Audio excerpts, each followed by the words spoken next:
പ്രശസ്ത ശില്പി ഉണ്ണിക്കാനായുടെ കരവിരുതൽ തയ്യാറാക്കിയ തിരുവപ്പനയുടെയും വെള്ളാട്ടത്തിന്റെയും പ്രതിമ പറശ്ശിനിക്കടവിൽ അനാച്ഛാദനം ചെയ്തു. നൂറുകണക്കിന് വിശ്വാസികളാണ് അനാച്ഛാദന ദിനത്തിൽ തന്നെ ശില്പം കാണാൻ എത്തിയത്.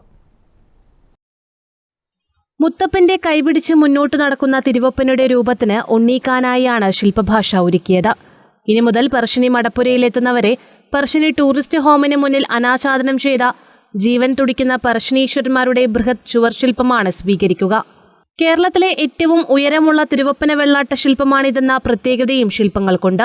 കളിമണ്ണിൽ രൂപമെനഞ്ഞ ശേഷം പ്ലാസ്റ്റർ ഓഫ് പാരീസിൽ അച്ചെടുത്ത് ഫൈബറിലേക്ക് കാസ്റ്റ് ചെയ്യുന്ന സങ്കീർണമായ പ്രക്രിയയിലൂടെയാണ് ശില്പമൊരുക്കിയത്. മുത്തപ്പന്റെ അനുഗ്രഹത്താലാണ് ഇങ്ങനെയൊരു കടമ നിർവഹിക്കാൻ അവസരം ലഭിച്ചതെന്ന് ശില്പം അനാച്ഛാദനം ചെയ്ത പത്മശ്രീ കൈതപ്രം ദാമോദരൻ നമ്പൂതിരി പറഞ്ഞു. കല എന്ന് പറയുന്നതെല്ലാം നമുക്ക് ജന്മമാനം കിട്ടുന്നതാണ്. അതിനെ വളർത്തിയെടുക്കുകയും ഒരു ശുദ്ധമായ ജലത്തെ മുത്താക്കി മാറ്റുകയും ചെയ്യുന്ന അപൂർവ ശില്പ വൈദഗ്ധ്യമാണ് ഈ ഭഗവാന്റെ കാരുണ്യം കൊണ്ട് നടക്കുന്നത്. കേരള ക്ഷേത്രകലാ academy chairman doctor Kanhangad Ramachandran മുഖ്യാതിഥിയായി. ചടങ്ങിൽ ശില്പി ഉണ്ണിക്കാനായിയെ ആദരിച്ചു.